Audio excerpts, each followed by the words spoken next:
क्या आप भी ये समझते हैं अगर आपके पास ओवन और इलेक्ट्रिक बीटर नहीं है तो आप बेकिंग नहीं कर सकते? लेकिन आपको बताती चलूं, अगर आपके घर में रोटियां पकाने वाला तवा मौजूद है तो ये मजेदार रुई जैसा सॉफ्ट केक आप तवे पर ही बना सकते हैं, बिना ओवन, बिना मशीन। इवन के अगर ये मोल्ड भी आपके पास नहीं है तो इसका भी अल्टरनेट आपको बताऊंगी, मोल्ड के बगैर भी आप ये केक कैसे बना सकते हैं। सो वीडियो को बिना स्किप किए एंड तक देखिएगा ताकि आप मेरे से भी ज्यादा अच्छा ये केक बना सकें। तो चलिए स्टार्ट करते हैं। बिस्मिल्लाहिर्रहमानिर्रहीम। अस्सलाम वालेकुम, मैं हूँ इरम। कुकिंग बाइट्स में आपको वेलकम करती हूँ। टूटी फ्रूटी केक बनाने के लिए सबसे पहले बाउल में तोड़ेंगे 2 अंडे रूम टेम्परेचर पर आपने इस्तेमाल करने हैं। अंडे डालकर इसमें शामिल करेंगे हाफ कप चीनी, हाफ कप कुकिंग ऑयल या घी इसमें शामिल करेंगे, लेकिन घी को आपने मेल्ट करके फिर मेजर करके आपने इसमें डालना है। अब हाफ कप इसमें दूध भी शामिल करेंगे। दूध आपने फ्रिज से निकाल कर ठंडा इसमें इस्तेमाल नहीं करना, दूध को हल्का सा नीम गर्म करके इसमें यूज करेंगे। केक में अंडों की स्मेल ना आए, अंडों की स्मेल को दूर करने के लिए हाफ टी स्पून इसमें शामिल करेंगे वनीला एसेंस।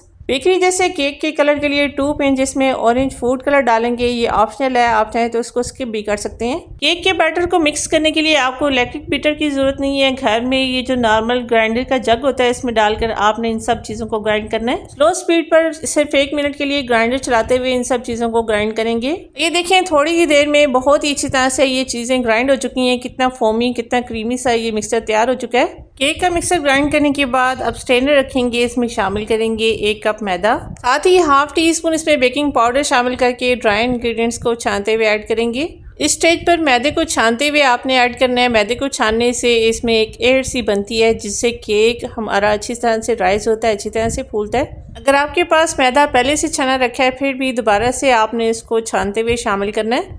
मैदा डालने के बाद पहले स्पैचुला से इस मिक्सर को फोल्ड करेंगे, इस मिक्सर को मिक्स करेंगे। स्पैचुला की मूवमेंट आप देख सकते हैं। इस तरह से स्पैचुला को आपने क्लॉकवाइज घुमाते हुए इस मिक्सर को मिक्स करना है। फिर इस तरह से दरमियान में कट लगाकर कट एंड फोल्ड की टेक्निक को यूज़ करते हुए आपने इस बैटर को मिक्स करना है। गुठलियाँ इसमें ना रहें इसलिए आपने इसको अच्छे से मिक्स करना है। केक के बैटर की कंसिस्टेंसी आप देख सकते हैं, ये थोड़ा सा रनी भी है लेकिन ये गाढ़ा भी है। इस तरह का ही टेक्सचर इसका होना चाहिए। बैटर को बहुत ज़्यादा गाढ़ा करेंगी तो केक भी आपका सख्त बनेगा, जबकि इससे पतला अगर ये बैटर होगा तो केक आपका देर से बेक होगा, अंदर से कच्चा भी रह सकता है। इसलिए बैटर की कंसिस्टेंसी का आपने ख्याल रखना है।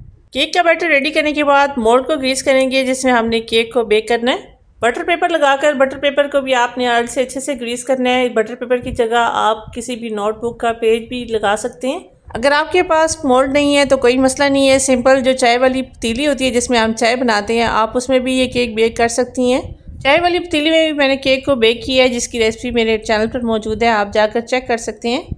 मोल्ड को रेडी करने के बाद केक का सारा मिक्सचर इस मोल्ड में डालेंगे। बाउल को अच्छे से साफ करेंगे ताकि कोई भी चीज़ पेस्ट ना हो। हाफ कप टूटी फ्रूटी में 1 टेबल स्पून ड्राई मैदा डालकर टूटी फ्रूटी को मैदा लगाएंगे। ये मेरी होममेड टूटी फ्रूटी है, अगर आपको इसकी रेसिपी चाहिए तो कमेंट बॉक्स में ज़रूर लिखिएगा। टूटी फ्रूटी को मिक्स करने के बाद इसको छान लेंगे। एक्स्ट्रा जो मैदा होगा आपने इसमें से निकाल लेना है। केक का मिक्सचर मोल्ड में डालने के बाद हल्का हल्का इसको टैप करेंगे ताकि एयर पॉकेट्स जो हैं वो सारी खत्म हो जाएं। टूटी फ्रूटी से एक्स्ट्रा मैदा निकाल कर टूटी फ्रूटी केक के बैटर में डालेंगे जिससे ये केक और भी ज्यादा खूबसूरत और भी ज्यादा टेस्टी लगेगा।